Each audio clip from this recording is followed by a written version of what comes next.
Good morning. My name is Jillian Howard, and I'd like to welcome you to the 20th Annual City of Tampa Women's History Month celebration. Since our inception in 1997, the committee has honored accomplished female City of Tampa employees with the Josephine Howard Stafford Memorial Award. It has been our pleasure, and we hope to keep doing so. Thank you for attending, and we hope you enjoy the program. Bringing greetings, please welcome our mayor, Mayor Bob Buckhorn.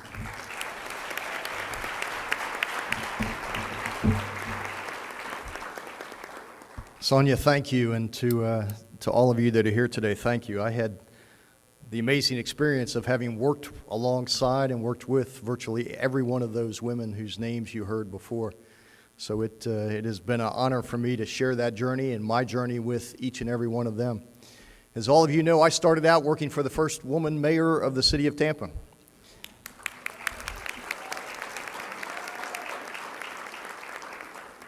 And she beat into me. You all laugh. That's not... She literally beat into me the importance of diversity. Not that I didn't know it already, but she was a living, breathing example of how important diversity was, not only for this city, and the importance of making sure that any administration looks like the city that we represent. And I am proud to say that if you looked at this administration, my current administration, there has never been more women in positions of power and influence in any administration that has ever served this city. And I couldn't be proud of that.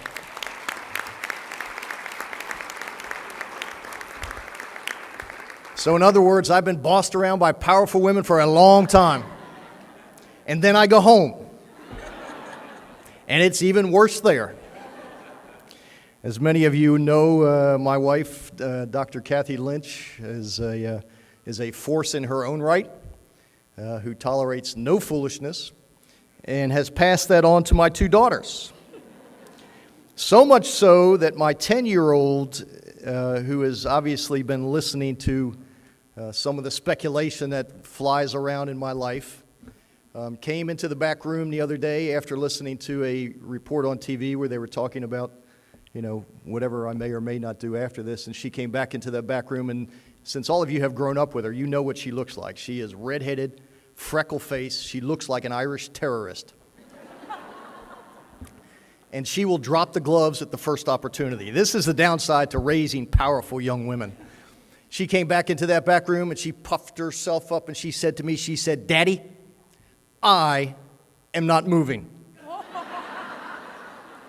She said, "You, Daddy, can commute," and turned around and walked right out the door.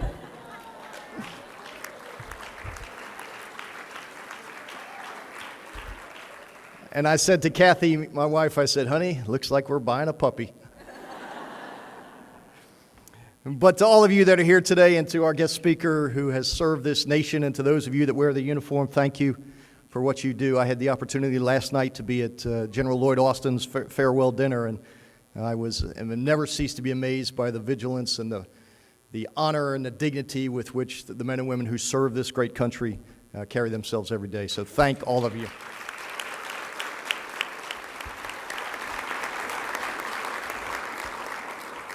Now, for our keynote speaker, Ms. Karen Mertes, a retired Lieutenant Colonel of the United States Air Force and founder of Fulfill Your Destiny Incorporated, a nonprofit corporation. She holds a bachelor's degree in mathematics and 2 master's degrees in business administration and cost estimating and analysis. Additionally, as a lieutenant colonel, she held top secret clearances during her military service, which required every bit of the advanced education and 18 years of experience she accumulated. Karen has earned 3 certifications and is internationally recognized as a certified entrepreneur coach, certified leadership coach, and certified women's issues consultant. We're excited to have her here today, so please join me in welcoming our keynote speaker, retired Lieutenant Colonel Karen Mertes.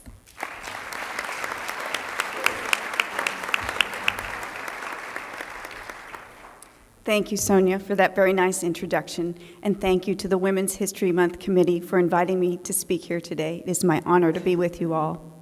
Good morning, Mayor Buckhorn, distinguished Tampa City Council members, Colonel Stowe, honorees, guests, ladies and gentlemen.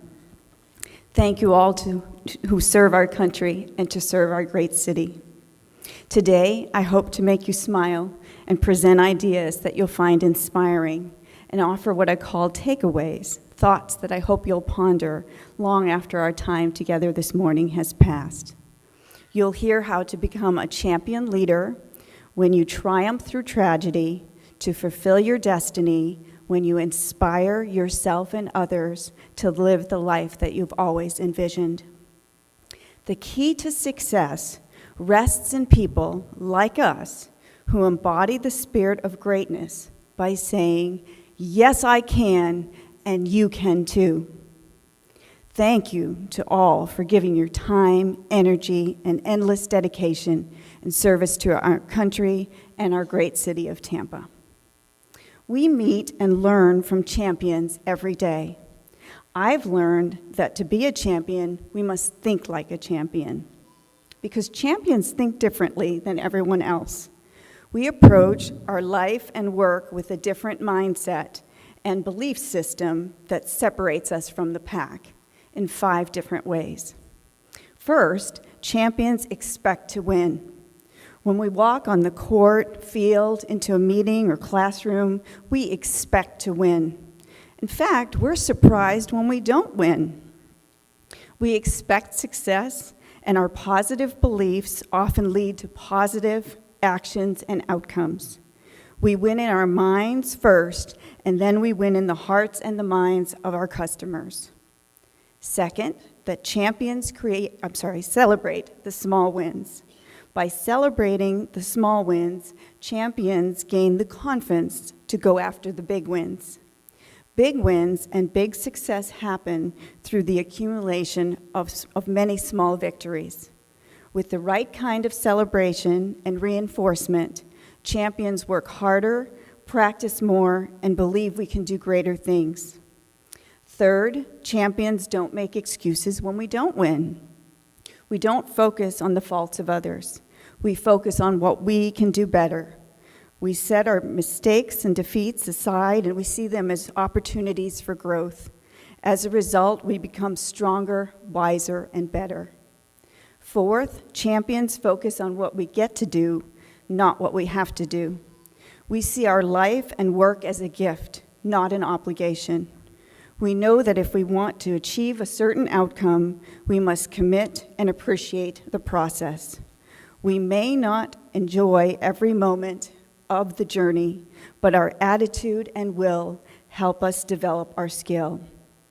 And fifth, champions believe that we will experience more wins in the future. Our faith is greater than our fear. Our certainty is greater than all the doubt. Our passion and purpose are greater than our challenges. In spite of our situations, champions believe our best days are ahead of us and not behind us. Now, if you don't think that you have what it takes to be a champion, please think again, because champions aren't born. We're shaped and molded.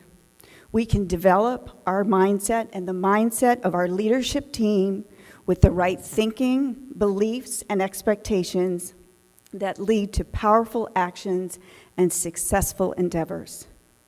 We can be champions even in the most challenging of circumstances because our great city of Tampa is always prepared. I have a question for you. What are you doing today to make tomorrow better? Respect yourself enough to walk away from anything that no longer serves you, grows you, or makes you happy. You cannot be what you cannot see, so think big. If you can dream it, you can do it. The reward of a thing well done is to have done it. So are we ready? It's been mentioned that I'm a retired lieutenant colonel from our United States Air Force and the founder of Fulfill Your Destiny. Fulfill Your Destiny's website, fulfillyourdestiny.org, is #1 on Google, Yahoo, and Bing. Inspiring stories of people that Fulfill Your Destiny has helped is under the Who We've Helped tab. And it's a content-rich site, and I invite you to visit it.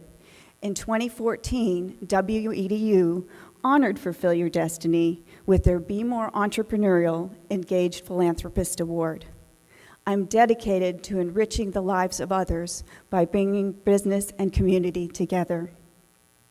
Now, part of my story that you may not yet know, and that I've specifically been asked to share with you today, is that I'm also a traumatic brain injury, a TBI survivor. Imagine, if you will, how you'd feel if you could no longer do what it is that you're doing today. If everything that you've worked for, educationally and professionally, was gone in that instant. This is my story. I was a mathematics major from Boston University with 2 advanced degrees. I was a 2-time back-to-back Comptroller Squadron Commander and the Chief Financial Officer of a $169 million overseas operation. I was a Lieutenant Colonel in our United States Air Force, and I was moving on up. To paraphrase the song, my future was so bright, I had to wear shades. And then, life happened.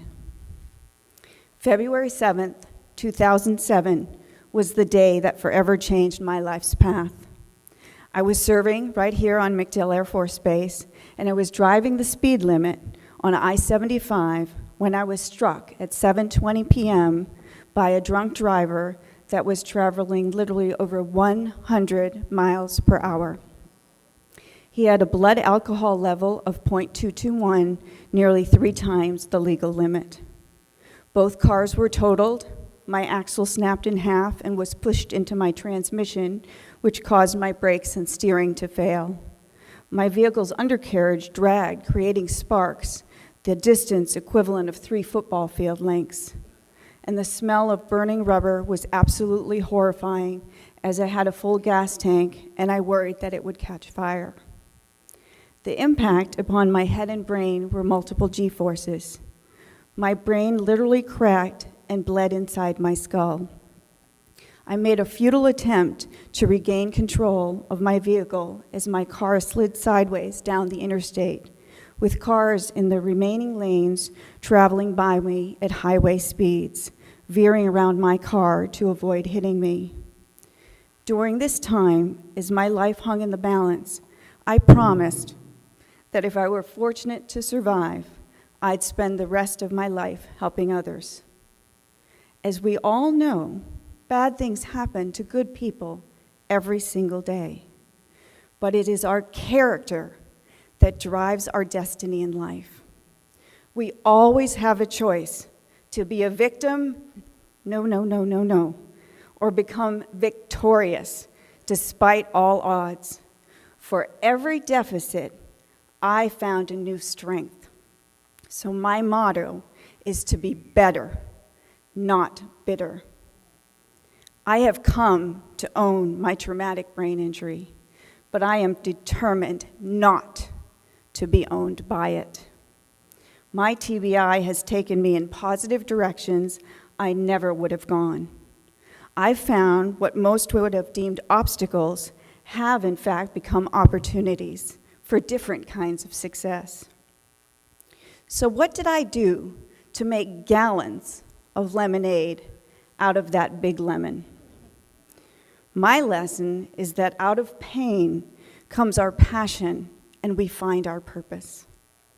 By sharing my story, I serve as an inspirational advocate for TBI survivors and their families, as well as other victims of drunk driving crashes. I'm on the cover of Fearless Women, Visions of a New World, a book that graces our White House and offices of other heads of state.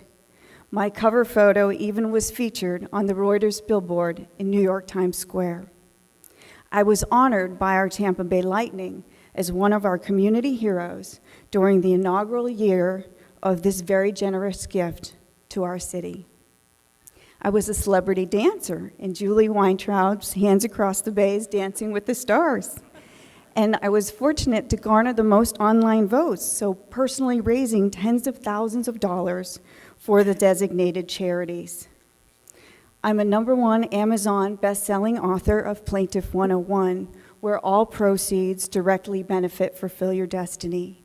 All monies are then used to help people here locally and organizations. I've been honored to be the guest of dozens of radio and TV personalities, as well as delivering a number of keynote speeches sharing my story with international and national audiences. I don't take a salary. I pay the administrative costs personally, and I donate an additional 10% in honor of each donor. 110% then is donated, giving donors an immediate 10% return on their charitable investments. Be persistent, be tenacious, and never, ever give up. If you keep striving and hang on, no matter what the obstacles, you will prevail and succeed at levels you may never have envisioned. So how do we fulfill our destinies? It's through the art of leadership we inspire ourselves and others. Our United States Air Force members will recognize our core values. The I in inspire represents integrity first.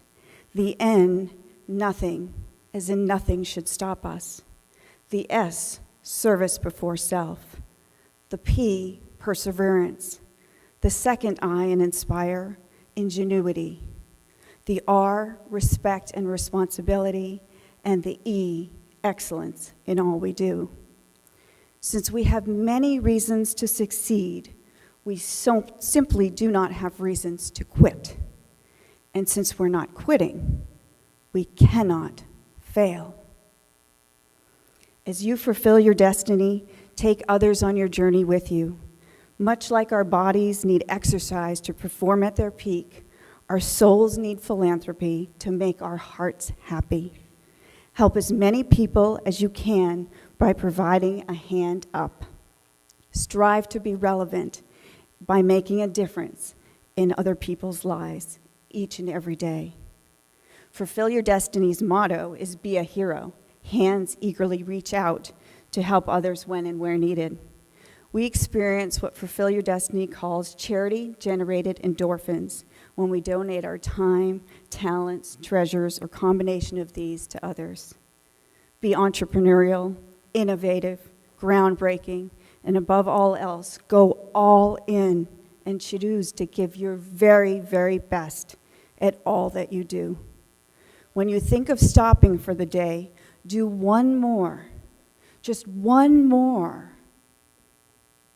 in the pursuit of your goals. I've found that when we work really hard and are kind, amazing things happen.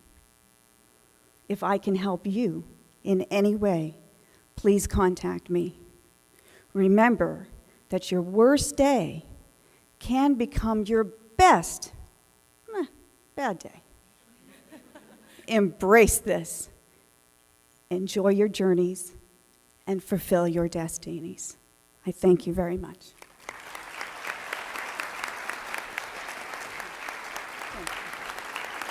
Thank you very much. Thank you.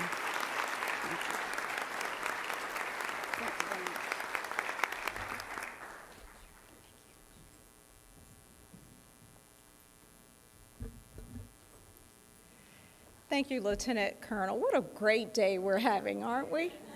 This is absolutely wonderful. Thank you for sharing your very inspiring story and also for the words of encouragement. I do have a takeaway. Yes, I can. Yes, I can. Yes, I can. And all of us can be champions, as the Lieutenant Colonel just shared with us. And again, thank you for your very inspiring words.